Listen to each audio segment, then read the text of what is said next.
जय माता दी। प्रिय भक्तगणों, आइए सुनते हैं श्री दुर्गा सप्तशती के 9वें अध्याय की कथा। राजा ने कहा, भगवान, आपने रक्तबीज के वध से संबंध रखने वाला देवी चरित्र का यह अद्भुत महात्म मुझे बतलाया है।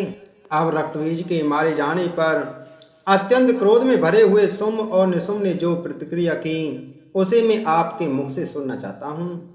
श्री मार्कंडेय जी बोले, हे राजन, युद्ध में रक्तबीज तथा अन्य दैत्यों के मारे जाने पर सुम और निसुम के क्रोध की सीमा न रही। अपनी विशाल सेना इस प्रकार मारी जाती देख निसुम अरमस में भरकर देवी की ओर दौड़ा।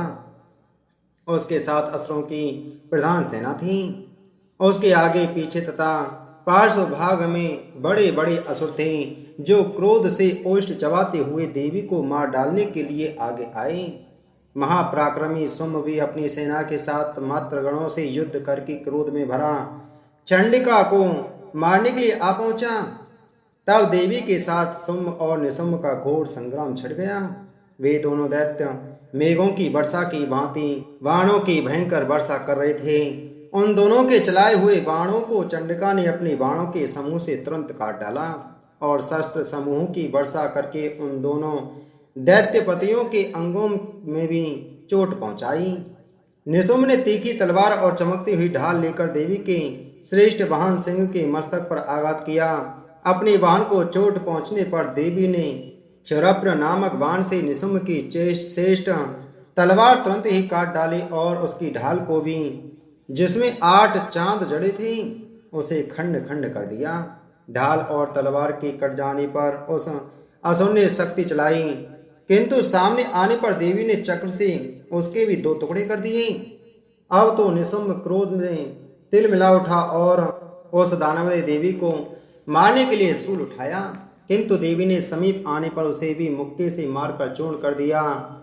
तब उसने गदा घुमाकर चंडी के ऊपर चलाई, परंतु वह भी देवी के त्रिशूल से कट कर भस्म हो गई।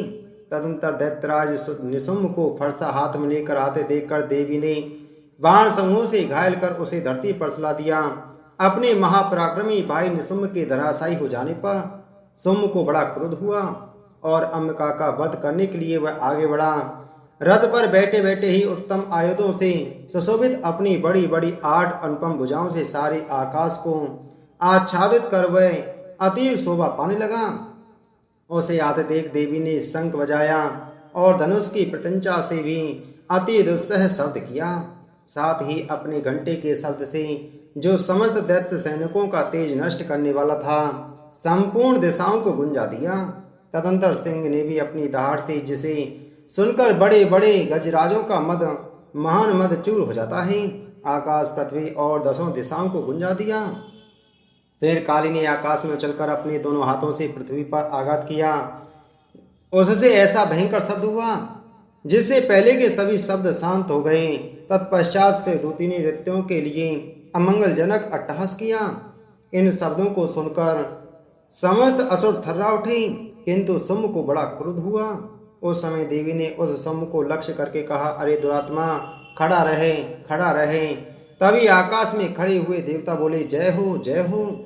सुम ने वहां आकर ज्वालाओं से युक्त अत्यंत भयानक शक्ति चलाई।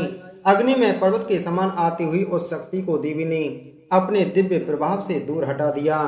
उस समय सुम के सिंहनाद से तीनों लोग गूंज उठे। राजन, उसकी प्रतिध्वनि से वज्रपात के समान भयानक शब्द हुआ, जिसने अन्य सब शब्दों को घेर लिया। सुम के चलाए हुए बाणों के देवी ने और देवी के चलाए हुए बाणों के सुम ने अपने भयंकर बाणों द्वारा सैकड़ों हजारों टुकड़े कर दिए। तब क्रोध में भरी हुई चंडिका ने सुम को शूल से मारा। उसके प्रहार से मूर्छित हो वह पृथ्वी पर गिर पड़ा। इतने में ही निसुम को चेतना हुई और उसने धनुष हाथ में लेकर बाणों द्वारा काली देवी और सिंह को घायल कर डाला। फिर उस दैत्यराज ने 10,000 भुजाएं बनाकर चक्रों से प्रहार से चंडिका को आच्छादित कर दिया। तब दुर्गम पीड़ा का नाश करने वाली भगवती दुर्गा ने क्रोध से अपनी बाण द्वारा उन चक्रों तथा बाणों को काट गिराया। यह देख निसुम दैत्य सेना के साथ चंडिका का वध करने के लिए हाथ में गदा लेकर बड़े वेग से दौड़ा। उसके आते ही चंडी ने तीखी धार वाली तलवार से उसकी गदा को शीघ्र ही काट डाला। तब उसने शूल हाथ में ले लिया। देवताओं को पीड़ा देने वाले निशुम्भ को शूल हाथ में लिए आते देख चंडिका ने वेग से चलाए हुए अपने शूल से उसकी छाती छेद डाली। शूल से विदीर्ण हो जाने पर उसकी छाती से एक दूसरा महाबली एवं महापराक्रमी राक्षस खड़ी रहे कहता हुआ प्रकट हुआ। उस प्रकट हुए दैत्य की बात सुनकर देवी ठहाकर हंस पड़ी और खड़ग से उन्होंने उसका मस्तक काट डाला। फिर तो वह पृथ्वी पर गिर पड़ा। तदंतर सिंह अपनी डालों से असुरों की गर्दन कुचलकर खाने लगा। यह बड़ा भयंकर दृश्य था। उधर काली तथा सेदूती ने भी अन्यान्य दैत्यों का भक्षण आरंभ किया। कुमारी की शक्ति से विदीर्ण होकर कितने ही मादैत्य नष्ट हो गए।